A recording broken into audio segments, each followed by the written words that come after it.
You're listening to the Phillip Jordan Show, talking SEC football and beyond. All right, everybody, welcome back in. You're listening to the Phillip Jordan Show, talking SEC football and beyond. You're listening to... All right, welcome in, everybody, again to the Phillip Jordan Show. We're having malfunctions here on the show. Anyways, I am Phillip Jordan, Last for College Football. Of course, you know that from the open.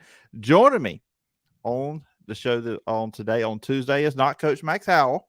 So, you can just readjust some things. I am joined by Last for College Football's Kevin McGuffey, my teammate from over there where he covers Kentucky. He did a good job with our bowl coverage all year long, bowl projections and all good stuff, and contributor over at Mark Rogers TV. And Kevin, how you doing? I guess I'm not doing well because I know not to hit to turn the loop off here on StreamYard with that little intro. For the live video audience, they're getting that malfunction, but for the audio podcast audience, you will not. So you guys don't even know what we're talking about. But Kevin, it's always good to have you on the show.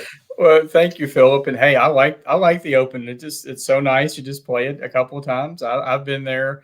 My real job in the TV world, I've been known to have that happen too.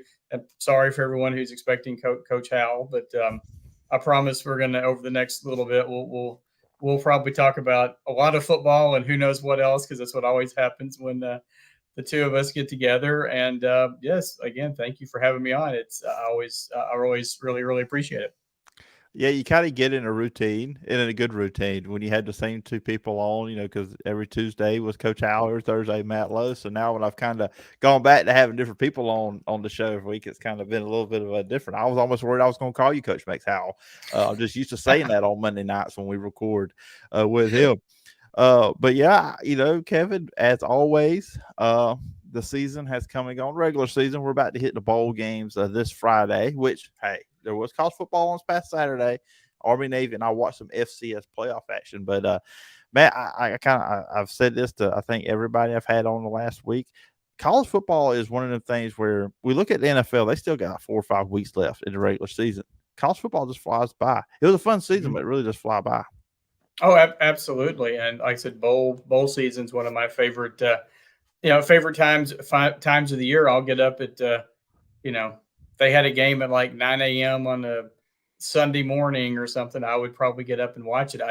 I've always enjoyed the bowl games, and I always thought they were a lot of fun. And then that kind of spurred my interest in the whole bowl projections thing, because another one of our Last Word folks, Jason Ray, for a while did it. Then he decided he didn't want to do it anymore. And I was like, hey, I've always wanted to take a shot at this. And, and it's worked out pretty well. I didn't quite get Brett McMurphy status this year as far as getting all the games right, but we'll get into that. But yeah, bowl season is here. It's starts with a couple games on Friday and then 7 games on Saturday, and I can't wait. So let's get going. Yeah, I'm looking forward to it on Saturday, because this past Saturday, while I do say there was a little bit of college football action, because Kevin, here's my setup. I get up about 10 o'clock Central Time on Saturday mornings. I sleep in just so I can be ready for the whole day. I've got 2 TVs set up in my room. I'm ready to go all day long. I felt weird Saturday. I'm not going to lie. It felt weird not doing that. So this Saturday, we've got, like you said, 7 bowl games. And look, I know predominantly college football talk here, but there's going to be 3 NFL games on Saturday as well. So my feet will be propped up once again. This Saturday will feel more natural versus this past Saturday. Love Army, Navy. Right. Congratulations to Army, our old Mike Laval. Congratulations to his team winning there. Yep. But I'm ready for a full day of football again on Saturday. I'm not quite ready to let that go yet. Not quite ready to let it go yet. No, not at all. And the Army Navy game was a really, really, really, really good game. And I checked out, as you said, there was one of the FCS playoff games.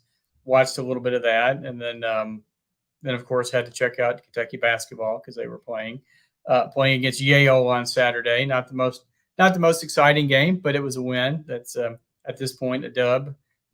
A dub is a good thing, so we'll take it right now. So, but yes, I'm ready to go, and can't wait for all the bowl games to get up and going. And then I see Kentucky has theirs on December 31st. So against Iowa, yay. So and sorry to anyone from the great state of Iowa who's listening to this, but you guys probably feel the exact same way. So anyway, I'm sure we'll get into that. Yeah, that is our fourth piece of business. Our first piece of business, and obviously people watching this video on YouTube, listen to the podcast. You see the title of the episode, and I'm just going to throw the question out there. Just let you wax poetically, Kevin. What went wrong with the 2022 Kentucky Wildcats? Because my preseason prediction, I had them as a 10-win team, finishing second in the SEC East, which I think a lot of people did. Thought they were a 10-win team, which I've got the results wrote down to what happened during the season here as well in my notes. But for you, what went wrong this season with them? Because obviously 7-5 is not where they thought they would be. Right. And it's funny because at this point in Mark Stoops' 10th season, you would have never thought that Kentucky would be to the point where 7-5 would be considered a disappointing season. However, 2 10-win seasons in the last 4 years, and a lot of the guys they had coming back. I could cheat and just say it was a whole bunch of things. And really, I think they got off to not having Chris Rodriguez for the first 4 games, I think hurt. And then when he finally got in there, it took a while. He did really well the first game back, but still getting all that, all the pieces back in place. Because for the first part of the season, I think Will Levis and Rodriguez were only on the field maybe a quarter and a half and like the first half of the season for Kentucky, which is kind of crazy. Obviously, I think injuries to Will Levis. I know we're going to talk about him. He had the foot injury, turf toe, whatever you want to call it, in the Ole Miss game. He had a nagging shoulder injury, and quite frankly, he spent a lot of the season running for his life. Ultimately, I think one of the biggest things is probably the offensive line. They did not perform up to the standards that Kentucky fans have expected out of the Big Blue Wall these last few years. You think about all the issues that Kentucky had rushing the ball, even with Rodriguez, they ranked down near the bottom in rushing offense. When do you ever think you were going to hear a Kentucky team be like that? Honestly, I think things just didn't gel with the new offensive coordinator. Liam Coen left, did not want to leave Kentucky, turned down several NFL jobs. It was only when Sean McVay, his old boss, called him and said, "Hey, come back to LA with me," when he finally left. And I know we're probably going to get into that too, because it looks like he's on his way back now. But they hired Rich Scangarello who'd been with the 49ers. And, sometimes things just don't work out. They don't mix. And to use a John Calipari basketball term, he unfortunately turned out to be a one and done here at Kentucky. I think I didn't know which one he was going to go with there. I didn't know if he's going to call Kentucky a basketball school when you did that. No, I'm not. We're not. Yeah, that was. I won't be quiet on that one. But that some people should have just not said anything, and some people in charge at that school should have jumped in and stopped it, and they didn't. But we'll leave it at that. But anyway, like I said, the offensive. Some people thought that his system was too complicated. Too pro-oriented. You could throw out a lot of things, but at the end of the day, most Kentucky fans would be pretty happy with a 7-5 season. But with the raised expectations that we've had over the last few years, it seems like a disappointment, because I had them going. I actually had them. You had them winning more games than I did. I think I had them going 9-3, and I had them going to what used to be the Outback Bowl. Now it's the ReliaQuest Bowl, and play Michigan State. And well, see how that worked out, because Michigan State didn't make a bowl either.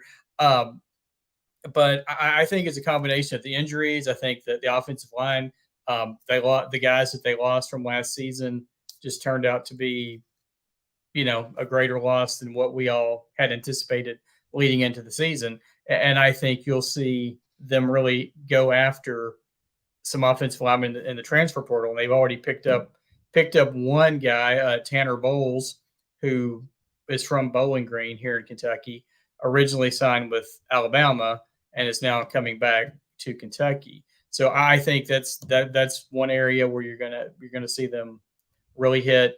And then obviously, no offense to anyone that's on the team right now, but they're gonna find a quarterback. And Graham Mertz was a name that's been thrown about from Wisconsin. He visited, I think, late last week. Some people kind of jumped the gun saying he's committed, he's coming, and then he was at Florida this past weekend. But now, as we're talking on this Monday night, Devin Leary from North Carolina State is apparently going to visit Kentucky. So, to me, no offense against Graham, but if Leary is healthy, he had that injury, missed part of the season. If he's healthy, I think he would be a great choice. But back to the original title, I think it's a combination of injuries, offensive line, the new offensive scheme just didn't work out.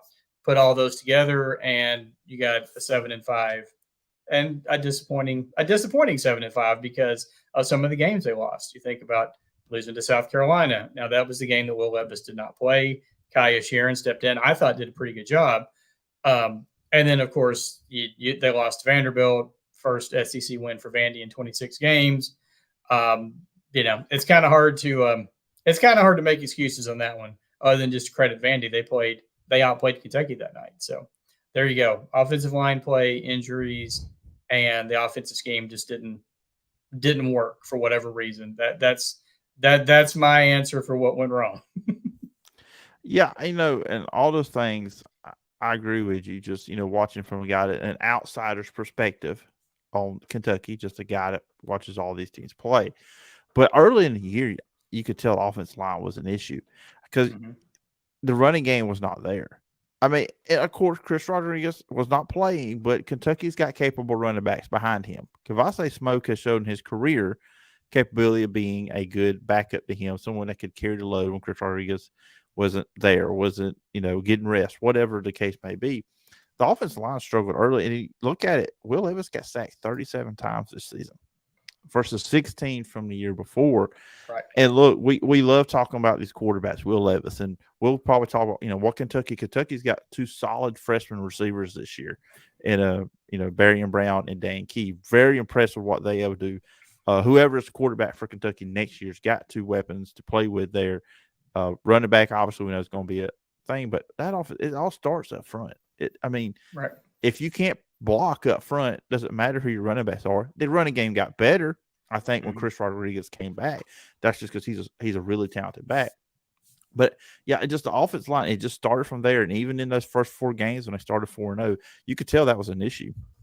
Yeah, because you go look at some of those games. A couple of those games were a lot closer probably than they should have been. I think Northern Illinois and maybe one of the others escapes. Of course, they did beat Florida. That's honestly probably going down right now as the highlight of the season. Beating Florida for back-to-back years for the first time since the 1970s. If I get to my little year-end thing where I do like best win, worst loss, obviously worst loss. We know that one.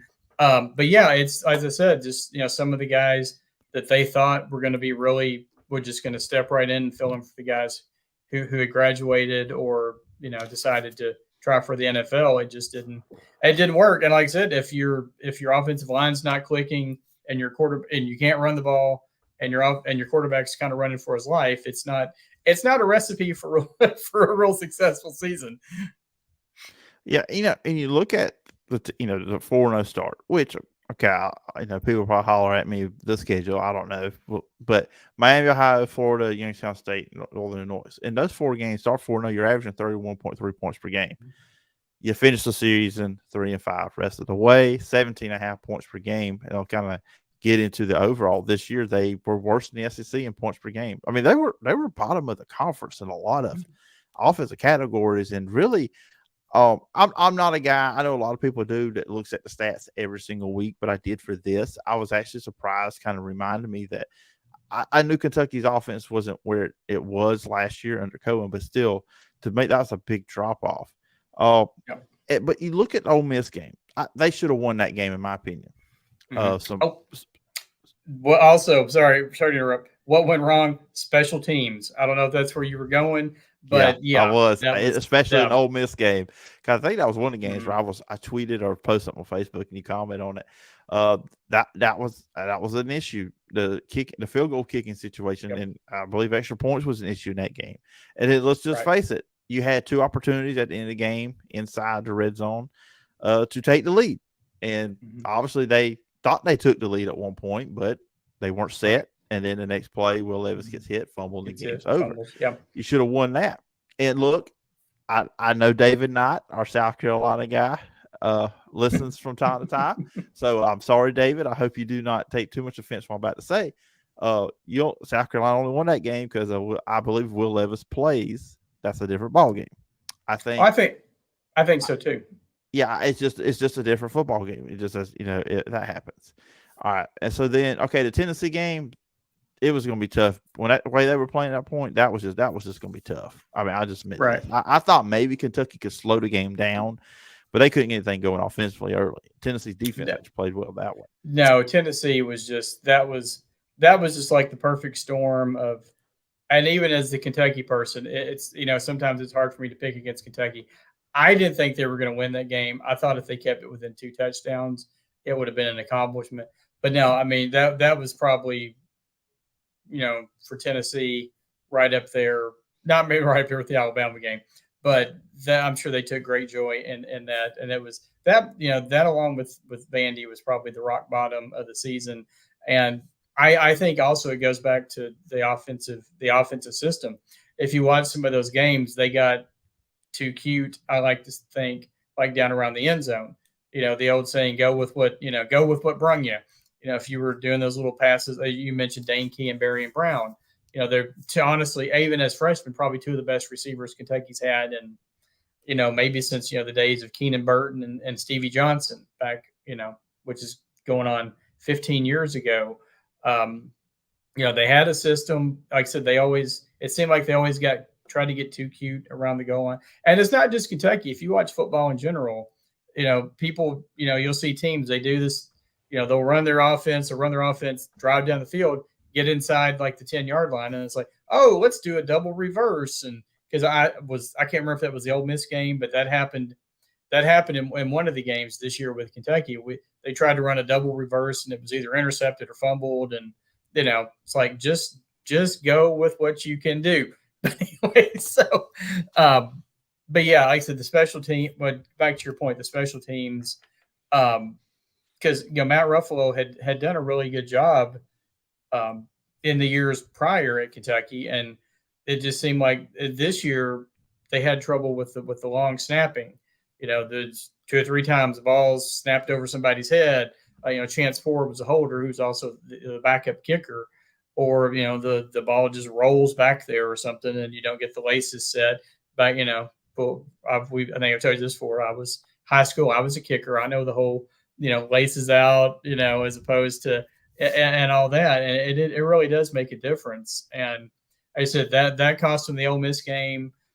Probably cost them chances in a couple of the other losses, and to that end, they the last couple of years, Stoops hasn't really had a designated special teams coach.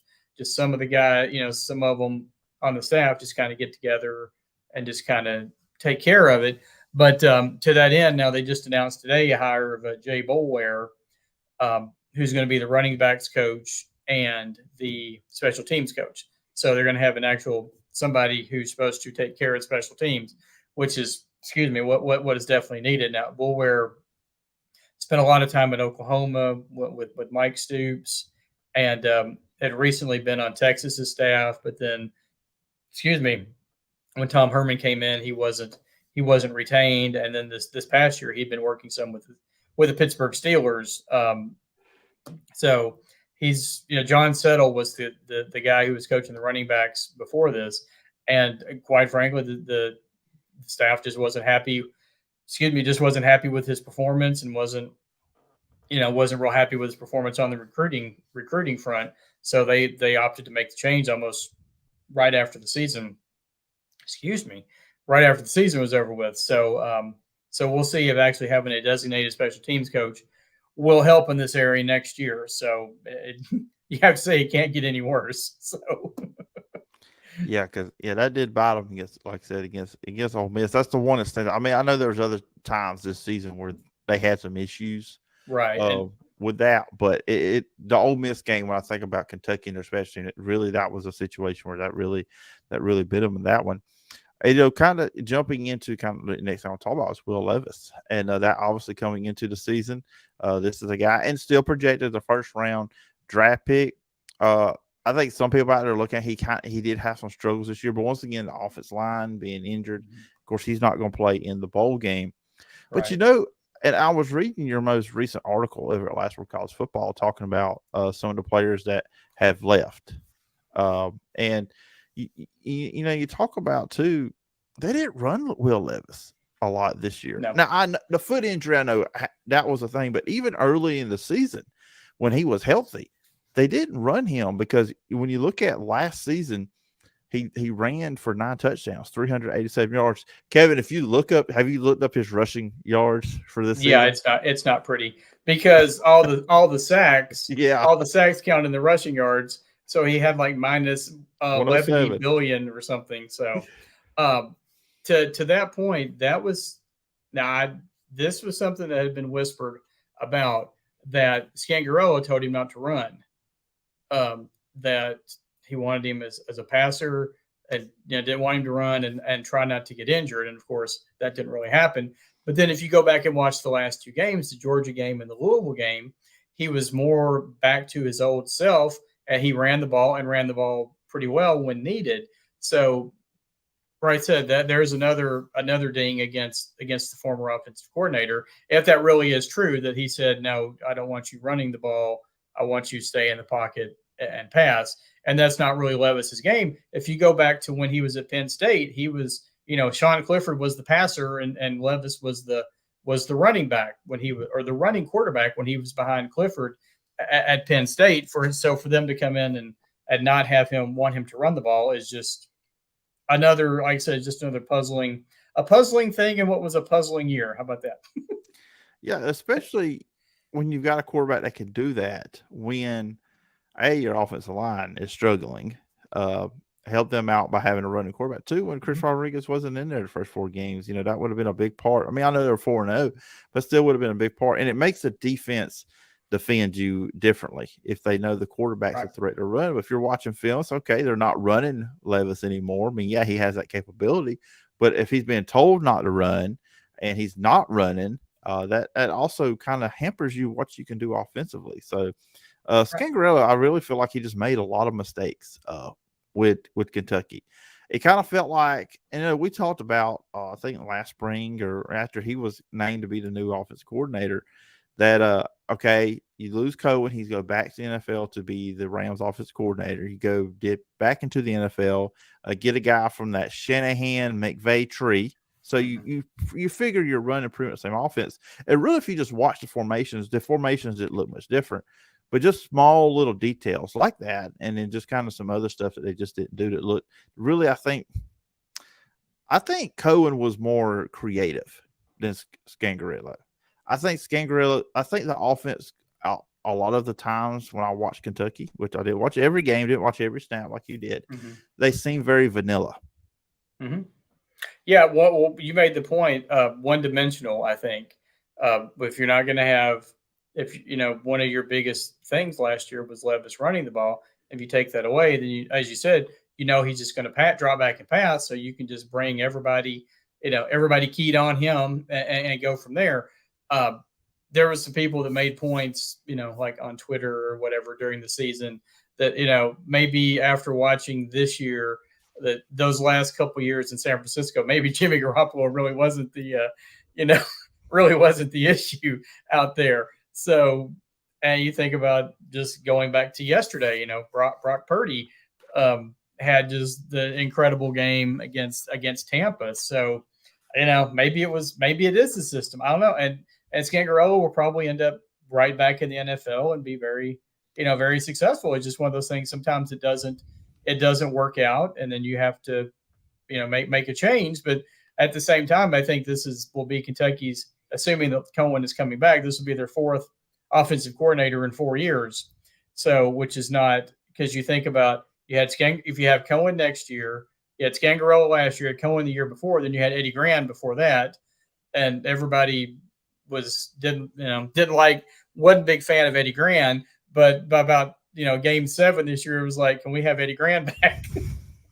So that's bad. Yeah, he would have ran the quarterback. We know that he would have. But the funny thing is, he's still on this. He's on the UK staff, even though Stoops fired him as offensive coordinator. He's still like in a consultant role. So he could have just rolled out there, and done something. But yeah. So now they're going to be on their 4th offensive coordinator in 4 years, which is not the most positive thing you want to see.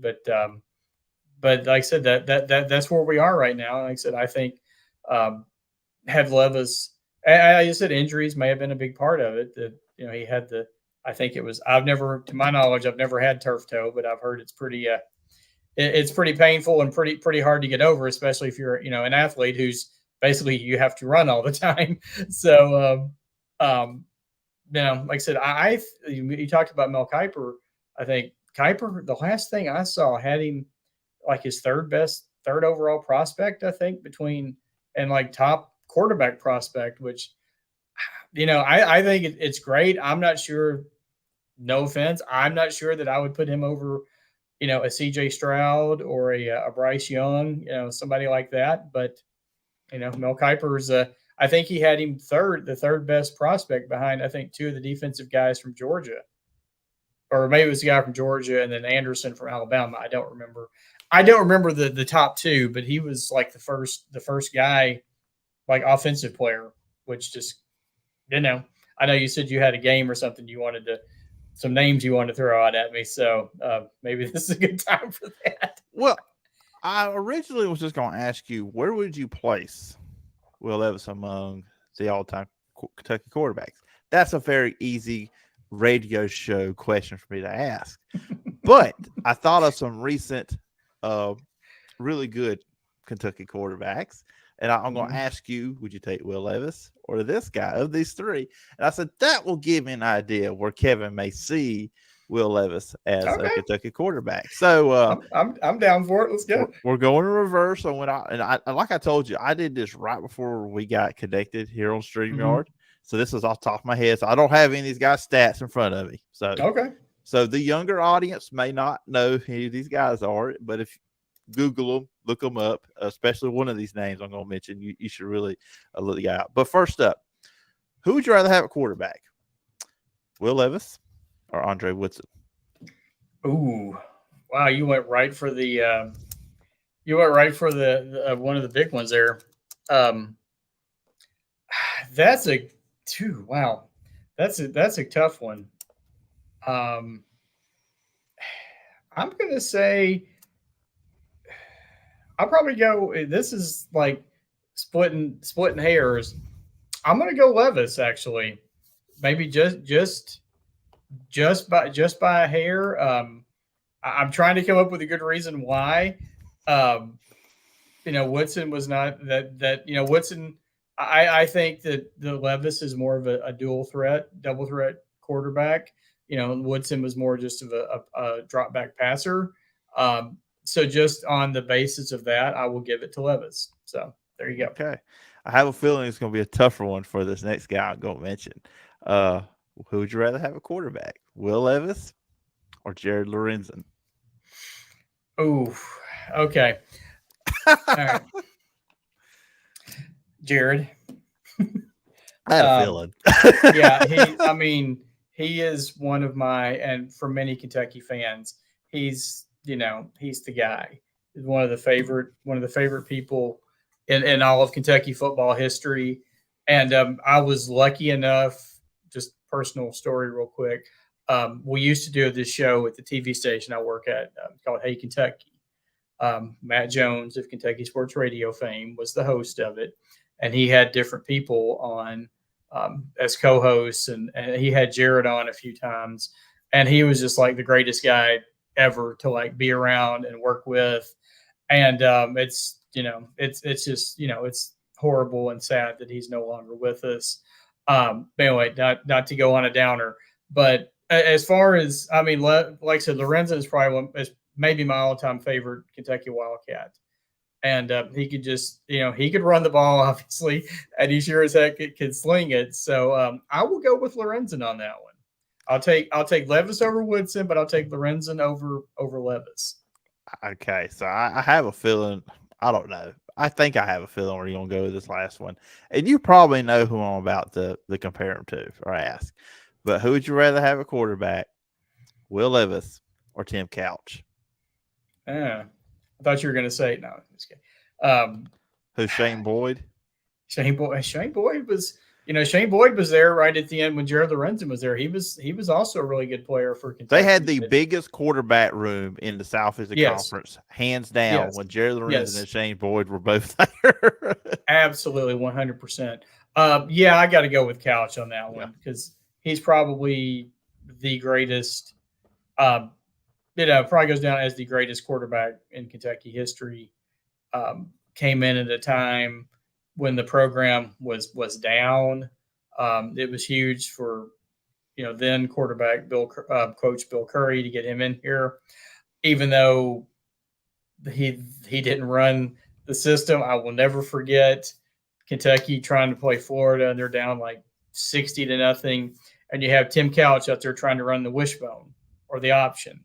Now, if you can imagine that, that's how bad it was, like in the mid '90s in some of those games. And then you bring in, and I got to take a moment, thoughts and prayers for Mike Leach, hoping that he pulls through for this. But as you mentioned Tim Couch, it was kind of that perfect storm. They brought in Hal Mumme and then brought in Mike Leach as the offensive coordinator. And then, kind of the air raid really got going. They really got that air raid going here in Kentucky, and he was the perfect quarterback for that system, perfect quarterback at the perfect time. And, finished fourth in the Heisman balloting. I think it was in 98 or 99, and even got me to renounce my Bengals fandom for a few years when he was the first pick of the Browns when they came back in as the expansion Cleveland Browns. And of course he got, speaking of offensive lines, he was behind like one of the worst offensive lines ever, and just got, smacked around for years. And but people don't, little stat, until Baker Mayfield won a game, was it last year or 2 years ago?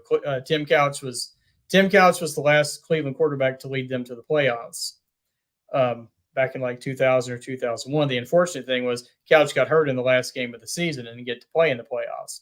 But remember that. No, Kelly Holcomb was for trivia. People, you're right. You're going to press your friends. Who was the quarterback? Right. It was Kelly Holcomb. You're exactly right. So yeah, I would take Levis over Woodson, and then the other two over Levis. But it's not like a huge gap. It's not like here to here. It's not. And I would have loved to see what Levis could have done in 4 years here at Kentucky. I think he could have 4 years with some of the stats that he put up just in those two. I think he could have done.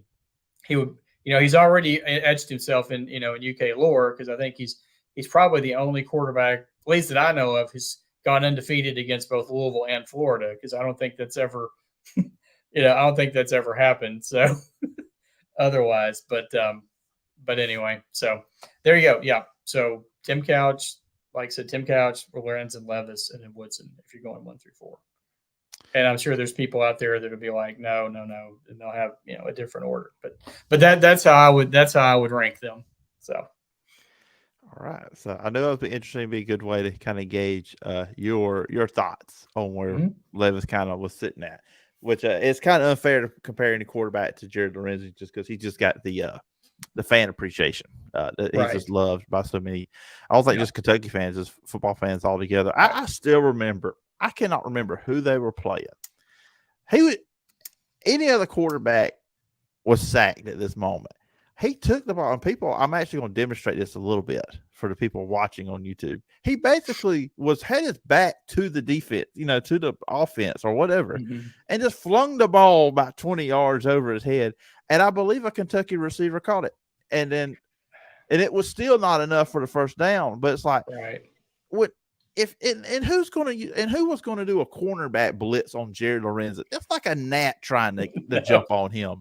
And I'm not, for people out there might want to go, I'm not fat shaming or anything like that. I'm just saying he was a big guy. No, they said he was always a biscuit away from 300 pounds. I mean, he was no. He wasn't called the hefty lefty and the Pillsbury throw boy for nothing.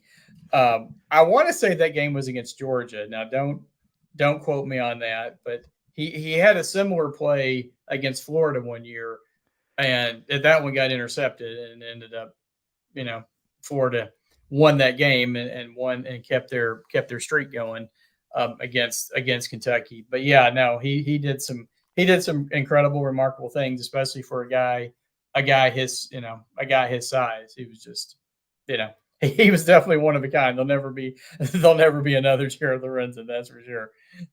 Yeah, absolutely. And real quickly, as we're heading toward 40 minutes. I didn't even realize we've been talking that long. We've been talking 40 minutes. But anyways, also the Music City Bowl is coming up against Iowa on the 31st, 11 o'clock Central Time. Of course, 12 o'clock where Kevin's at. Iowa is a 2.5-point favorite. Me and you were talking off air that this is a over-under of around 31 points. Now, right. Iowa is a really good defense. Not just when you look at the Big Ten nationally. Nationally, they are a fourth in FBS in yards allowed, around 277 yards allowed. They're good at causing turnovers, but they are dreadful on offense. They are the worst offense in the Big Ten. But what's funny, they almost made the Big Ten championship game. That's how good their defense is.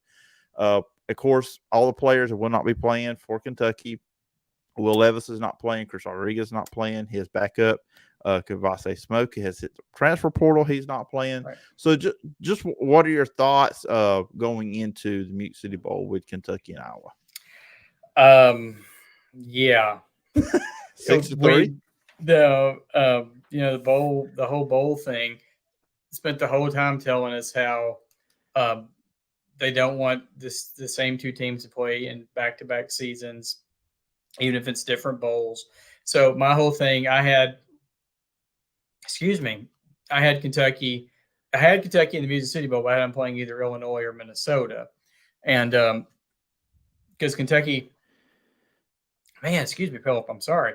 Apologize, everyone. We got to hurry up and end this. So I got gagged on something. Anyway, Kentucky hasn't played Illinois in over 100 years, and they've never played Minnesota. And so, but apparently this is the game that the Music City Bowl wanted. They wanted Kentucky and they wanted Iowa. They wanted that rematch.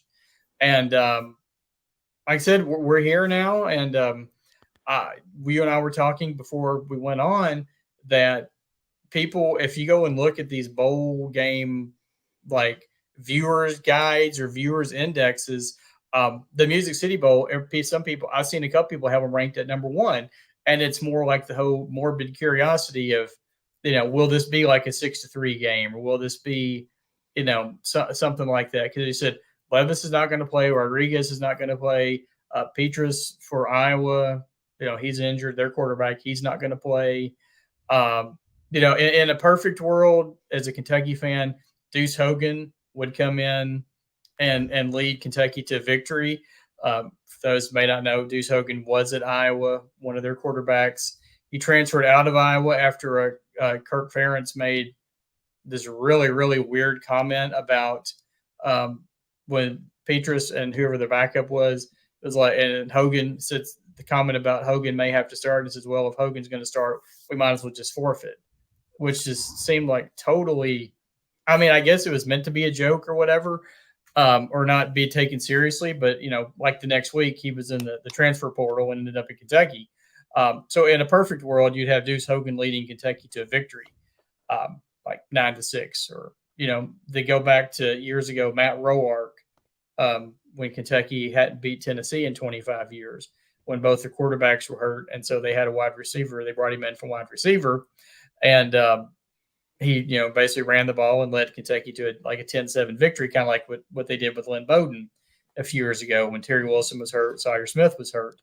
Like I said, I'm at the point anytime, because Kentucky went so many years without going to bowl games, And you think this is the seventh straight now, under Stoops. Lost the first two, won the last four. This is Kentucky's sixth trip to the Music City Bowl, which is more than anyone. They won in 99, lost to Syracuse. 2006 and 2007 went back-to-back years, beat Clemson and Florida State, lost to Clemson in 09, which I believe, if I'm not mistaken, was Dabo Swinney's first game as head coach at Clemson. And then 2017 lost to Northwestern in the infamous Benny Snell ejection game. So you're going to have Kaya Sharon probably at quarterback for Kentucky with Destin Wade, possibly the backup.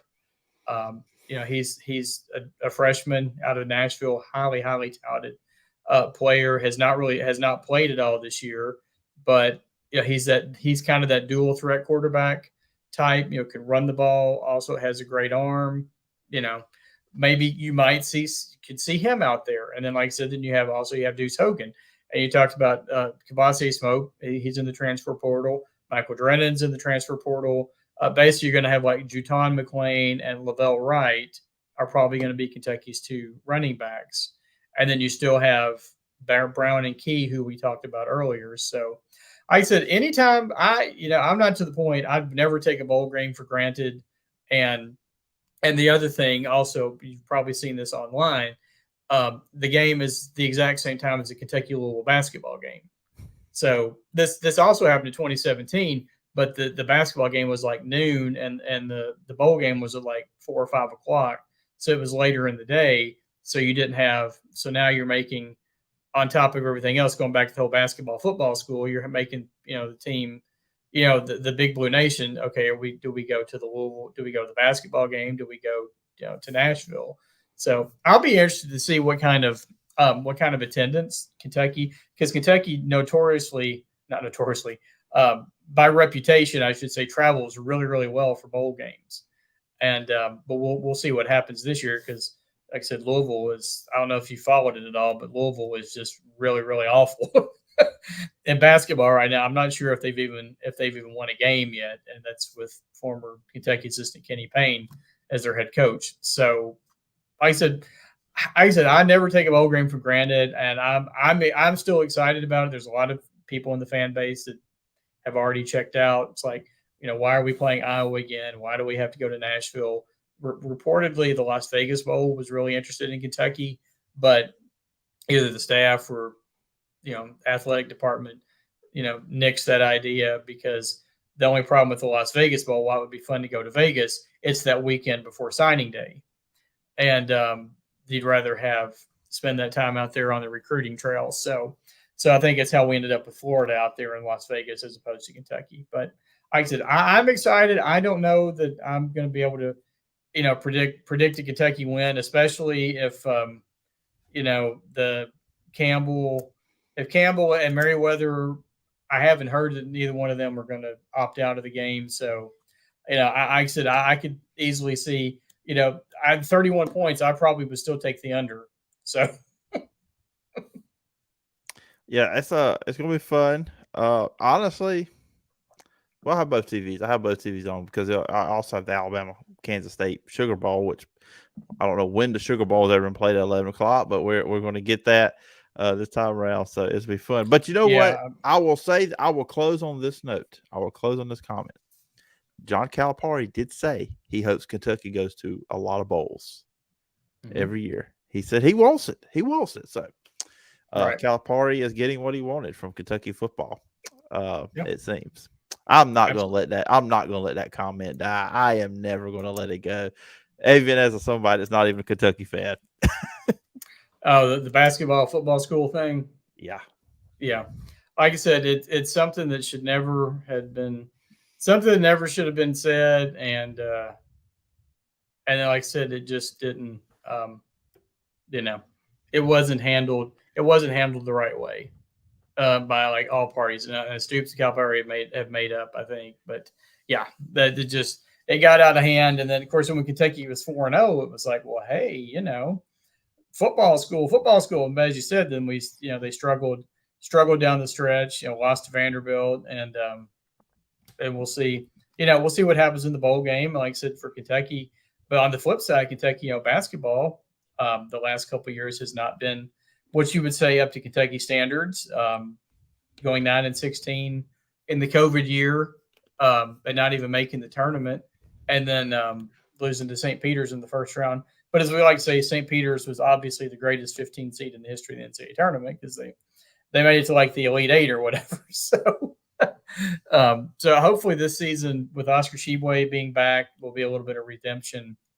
For Kentucky this year because honestly, I think Calipari kind of needs it because you think about going back to everybody talks about the 2015 game against Wisconsin that the program hasn't been the same since, and I don't necessarily subscribe to that, but you could make the case because they haven't, they've lost I think in 2 Elite Eights and a two Elite Eights, 2 Sweet 16s, and then didn't make the tournament and lost in the first round since then. So, they've been there twice. Of course, Auburn got them in 2019 and then North Carolina in 2017. And, I've the whole John Higgins thing, whatever. There were lots. Higgins, the referee, the whole thing, that may have been part of it, but there were a lot of things that could have been done on the Kentucky end that shouldn't even matter. But we won't. That's another time for another discussion. So yeah, we'll have to see on that conversation. But anyways, Kevin, we've almost talked 15 minutes here, all things Kentucky football. It's always good having you on the show. But before we get out of here, working listeners and viewers, check out your work, obviously over there at Last Word on College Football, where I also write, of course. Yep. Last Word on College Football, or at Kevin McGuffey, the cleverly titled Twitter name. Because I've told you the story before. I tried when I first joined Twitter. I tried like 8 different variations of like my nickname in high school. McGuffey was McGruff, the whole crime dog thing. And so I tried like I don't know how many different variations of that, and none of them worked. I said, okay, fine. If somebody has at Kevin McGuffey, then I guess I'll be at the Kevin McGuffey. Anyway, but yes, at Kevin McGuffey on Twitter is probably the easiest way. Or the Last Word on CFB Twitter handle as well, where you can check out Phillip's great work and everybody else there.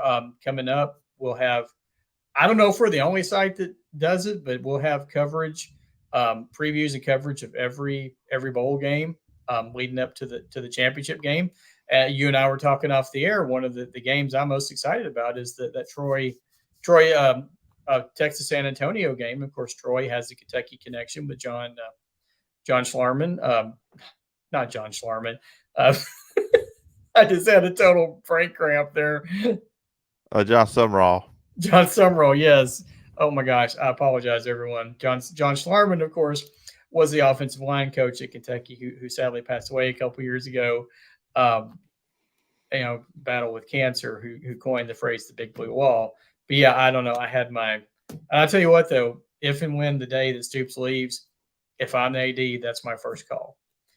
Because he's just what he's done, and you follow it a lot closer than I do. But what Summerall has done down there in just that first season has been pretty remarkable. At least looking at it from our standpoint up here in Kentucky. Yeah, the only difference is a lot of Troy fans wish they would have knocked that ball down against Appalachian State. Then they would only have one loss on the year, and that would have been to Ole Miss. And we could have been talking about Troy as a New Year's Six team, right? Because you would have won 12 straight games if you would have ran the string out like if everything happened like it did. Other than that, your only loss would have been 28-10 to Ole Miss, and I think it would have been interesting to see if they could have got up there as a New Year's Six. Right, as opposed to Tulane. That would have really been something. I'd kind of forgotten about that, the whole Appalachian State thing, and with that mirror, I'm sure they would like to forget. Everybody would like to forget about it, but they do. Trust me, the diehard Troy fans do not want to hear about that. They are still sick over it. Right, because I mean, what like I said, what Coach Summerall has done in this first season has just been remarkable. So, and like I said, I'm thrilled to death for him for what he's done down there. Like I said, that would be my first, if and when Stoops ever leaves, that would be my first call. So, as a replacement. So we'll see what happens. We'll see what happens on down the road. And Kevin, as always appreciate you coming on the show. We always have good conversation about Kentucky football, and we usually jump off on other topics as well. There you go with the probably my Gator Bowl shirt on. Yeah, so with the maybe you'll be adding to a Music City Bowl T-shirt coming up. But anyways, Kevin, it's always fun to have you on the show, and I look forward to doing this again sometime later on down the road. Yes, sir, Phil. Thank you so much, and it's always a pleasure to. Awesome when you want to have me on. I really appreciate it, and congrats on all your success with all the podcasts and stuff. You do a really great job, and continued success in the future, man. I really appreciate it. All right, thank you, Kevin.